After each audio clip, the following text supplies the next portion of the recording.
Mummy பசிக்குது. இந்தா சாப்பிடு, வயிற்றுல உள்ள பூச்சிக்கு நல்லது. மிச்சம் வைக்காம சாப்பிடணும் என்ன?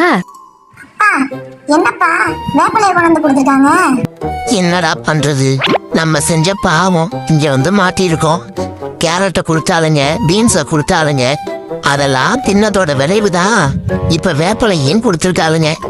என்ன பண்றது, அதையும் தின்னதாக. என்ன ஒரு விஷயம் வருத்தமா இருக்குன்னா, நம்மள நாய்ங்கிறதே மறந்துட்டாளுங்க. ஏதோ ஆடு மாடு மாதிரி கொண்டாந்து இலத்தலை காய்கறிகளை வைக்கிறாளுங்க. நம்மளுக்கு தேவையான சாப்பாடு எப்படா கொடுப்பாளுங்க? வேற வழி இல்ல, இதையும் தின்னுதாகணும். இல்லைன்னா அரைச்சி ஜூஸா தூக்கி வாயில ஊத்திடுவா.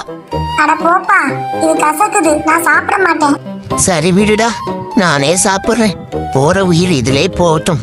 இன்னும் கொஞ்ச நேரம் கழிச்சு தின்னுட்டா மாதிரியான்னு பாக்குறதுக்கு வருவா.